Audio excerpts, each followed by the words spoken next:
क्या आपको पता है कि एक्चुअली सन के राइज होने से पहले ही आपको सन दिखना स्टार्ट हो जाता है? हाँ, सन के राइज होने से 2 मिनट पहले हमें सन दिखना स्टार्ट हो जाता है, तो हमें लगता है सुबह होगी, बट अभी एक्चुअली सन होराइजन से नीचे ही है। कभी कभी आप लोगों ने नोटिस किया होगा, कहीं भी आग लगी हुई है और आप उस आग के जस्ट ऊपर देख रहे हो अगर, तो पीछे वाले सारे के सारे ऑब्जेक्ट्स आपको मूव होते हुए दिखाई देते हैं, जैसे ऐसे हिल रहे हैं थोड़े थोड़े से। ये होता है एटमॉस्फेरिक रिफ्रैक्शन की वजह से। जब भी आप किसी दूर के स्टार को देखते हो और बीच में अर्थ का एटमॉस्फेयर है जो कि हमेशा होगा ही, तो आपको स्टार थोड़ा थोड़ा हिलता हुआ दिखाई देता है हमेशा।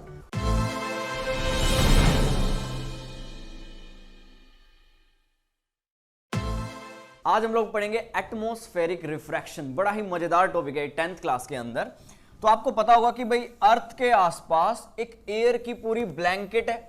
अगर ये हमारी अर्थ है तो इसके आसपास एयर है बहुत सारी, जिसे हम बोलते हैं अर्थ का atmosphere. Atmosphere is a transparent medium.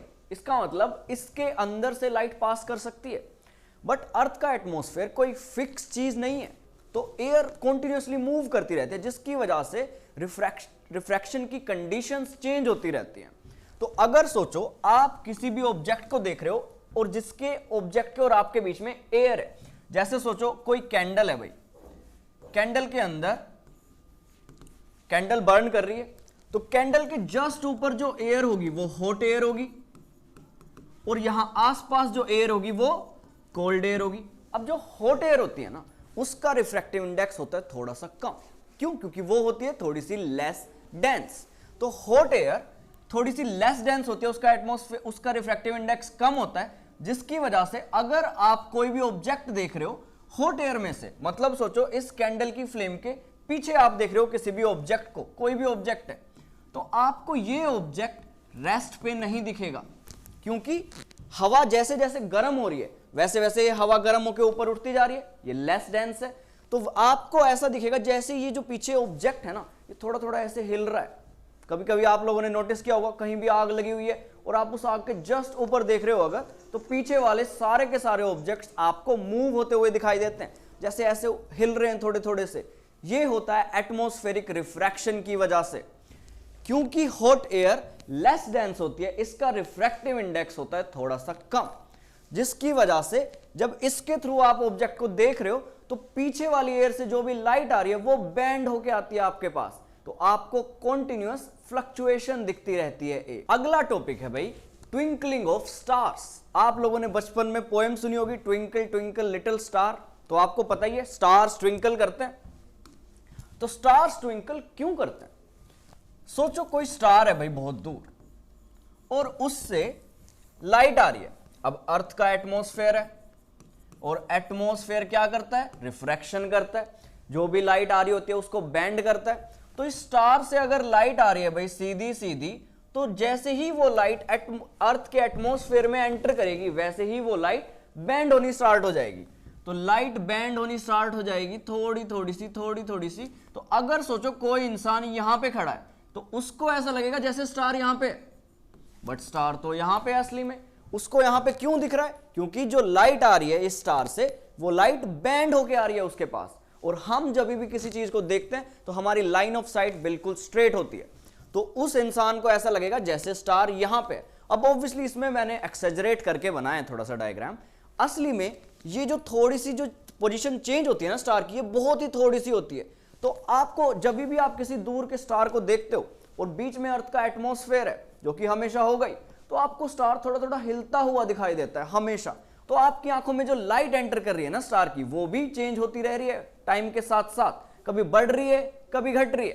तो आपको ऐसा लगेगा जैसे स्टार फ्लक्चुएट कर रहा है और स्टार थोड़ा सा डिम और तेज भी हुए जा रहा है, थोड़ा सा डिम हो रहा है और ब्राइट हो रहा है। तो इसको हम बोलते हैं ट्विंकलिंग ऑफ स्टार। ये क्यों होती है भाई? क्योंकि जो भी स्टार से लाइट आ रही है वो होती है refract due to atmosphere of Earth. This is another example of atmospheric refraction.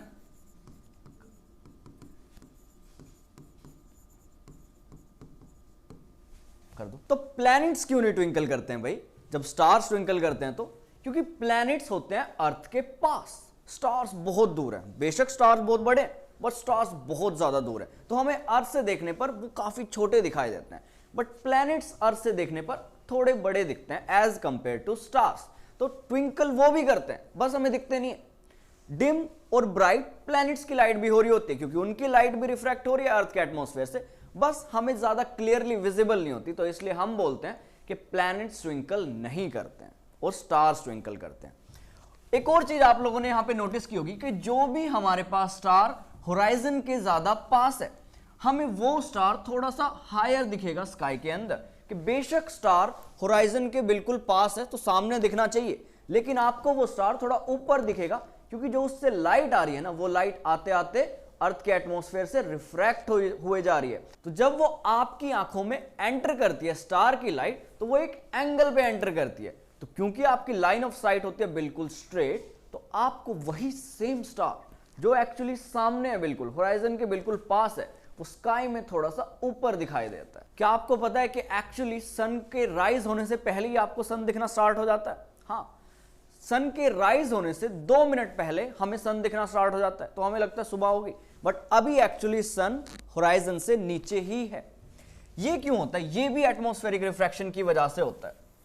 सोचो भाई, ये हमारी अर्थ है, तो अर्थ का एटमॉस्फेयर है कुछ, तो अब अगर सन से लाइट आ रही है, तो जैसे ही वो लाइट हमारे एटमॉस्फेयर में एंटर करती है, वैसे ही वो लाइट बैंड होना स्टार्ट कर देती है।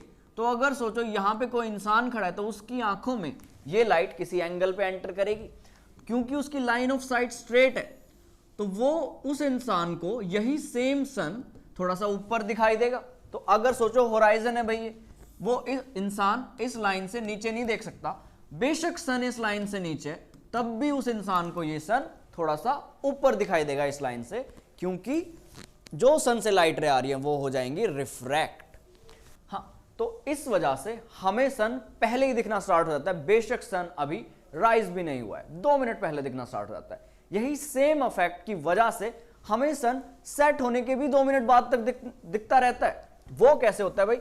अब सोचो सन सेट हो गया, वो होराइजन से नीचे चला गया, तो एक्चुअली हमें नहीं दिखना चाहिए वो, बट अगेन सेम फिनोमिनन होता है। जो भी सन से लाइट आ रही है वो एक्चुअली एक एंगल पे एंटर करती है, तो जिसकी वजह से वो लाइट बैंड होके यहां पे अगर कोई इंसान खड़ा है उसकी आंखों में एंटर करेगी, तो उसको सन दिखेगा थोड़ा सा ऊपर। तो बेशक सन होराइजन से नीचे चला गया, बट उसको तब भी सन दिखता रहता है। तो हमें सन के राइज होने से 2 मिनट पहले सन दिखना स्टार्ट हो जाता है, और सन के सेट होने के 2 मिनट बाद तक सन दिखता रहता है, बिकॉज ऑफ एटमॉस्फेरिक रिफ्रैक्शन।